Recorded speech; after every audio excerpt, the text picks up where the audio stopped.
I wasn't looking for this. I was cross-referencing liberation records. A different project, a different camp. I was 3 hours into a digitized Red Cross archive when I found the form. April 1945. At liberation, the number in the field was 14. I almost moved on. I didn't move on. I pulled the barracks survey. U.S. Army Corps, same camp, same week. They documented 13 sleeping positions, 13 bunks. That was the physical capacity of that building. I checked the transfer manifest, the document that records where the survivors were taken after liberation. 13 names, not 14. I read it twice. I went back to the Red Cross form. The 14 was handwritten in blue ink, slightly larger than the other figures on the page. Not a smudge, not a 13 that could be misread. A 14, clear and deliberate. I told myself it was a clerical error. I told myself that for about 20 minutes. Then I started looking for the 14th name in transport logs, medical intake records, any downstream document from that camp in that window. I searched for 2 hours. The number 14 appears exactly once in the entire archive. The transfer manifest is a typed document. 2 columns, name, destination. 13 rows. I put the 3 documents side by side. Red Cross field report on the left. Army Corps barracks survey in the middle. Transfer manifest on the right. The field report says 14. The other 2 say 13. That is the entire discrepancy, laid flat on a desk. 13 names. I went through each one. Cross-referenced every name on the transfer manifest against the medical intake logs at the receiving facility. All 13 individuals appear in subsequent records. Their post-war trajectories are documented partial in some cases, but present. None of them is a mystery. None of them seems to be carrying an extra person. I searched for death certificates from the camp itself, from the liberation window. Liberation operations sometimes produced fatalities.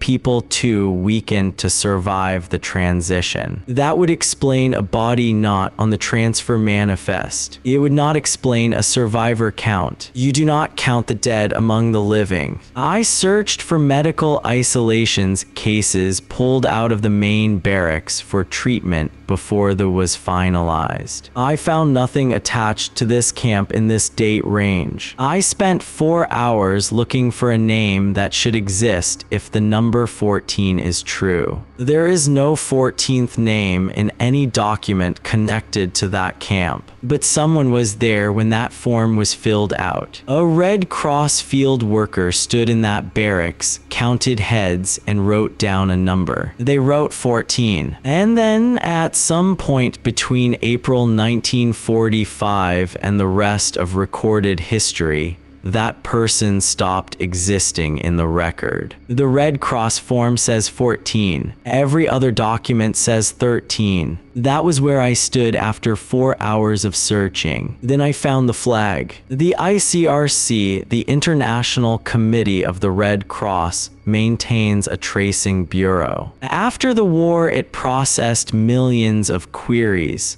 Families looking for relatives, survivors trying to account for the missing. It is one of the most complete post-war record systems in existence. And in the metadata of the original April 1945 field report, there is a flag. The flag reads transcription discrepancy, see corrected file. I found the corrected file. It lists 13. The correction was filed in 1947, 2 years after liberation. Someone accessed the original document, reviewed it, and filed a formal correction that reduced the survivor count by 1. No explanation was attached to the correction. There is a field in the filing system for notes, the reason for the amendment. That field is empty. I want to be precise about what this means. A correction is not the same as an addendum. An addendum says, here is additional information. A correction says, the original was wrong. Someone in 1947 decided that the handwritten 14 was wrong. They did not explain why. They did not identify the error. They reduced the count and left. I looked into who had authorization to file corrections to ICRC field documents in 1947. The answer is not simple. The post-war period was a contested administrative space, multiple agencies, multiple governments, multiple mandates, overlapping jurisdiction. Access to these records was not tightly controlled in the way it would be today. I contacted the ICRC archive directly. I asked about the correction. I asked what process would have generated that flag. 4 months passed before I received a response. The response confirmed the flag existed. It did not explain it. A Red Cross worker counted 14 people in April 1945. Someone corrected that to 13 in 1947. The correction has no explanation. That is what the record shows. Now I want to tell you what the record does not resolve. There are 3 explanations for what happened. I have thought about each one carefully. They are not equal. The first, the field worker miscounted. In April 1945, in a liberated camp, a person charged with counting survivors counted wrong. They wrote 14 when there were 13. It happens. People are exhausted, overwhelmed, working in conditions that are not conducive to precision. 2 years later, someone reviewed the record in the normal course of post-war documentation and corrected it. The empty explanation field is administrative sloppiness, nothing more. This explanation is possible. I cannot rule it out. The second, the 14th person was present at the and died before the transfer manifest was compiled. In the hours or days between liberation and transport, one survivor did not survive. They were counted alive and then were gone before anyone wrote a name to a list. The correction in 1947 cleaned up a number that no longer corresponded to anyone living. This explanation requires a death with no certificate, a body with no record. In 1945, that is not impossible, but it is not common either. The army was documenting deaths at liberated camps. The Red Cross was documenting deaths. The absence of a death record for a person who appears in a survivor count is not a clerical gap. It is a gap that someone would have noticed and closed, unless someone decided not to. The third explanation, the 14th person was alive, mobile, and needed to not exist in the official record. The transfer manifest does not include them because they were not transferred with the others. The correction in 1947 was not a fix, it was a completion. Someone was finishing a job that started at liberation. Reducing 14 to 13 in an official document is not difficult if you have access. It is difficult to explain why you would bother 2 years later unless the original 14 was still out there, still visible to anyone who looked at the unmodified record, and that visibility was a problem. All 3 explanations require someone to have made a decision. The first requires a decision about accuracy. The second requires a decision about documentation. The third requires a decision about a person. I went back to the original document, the one that has not been corrected, the one that the ICRC flag points away from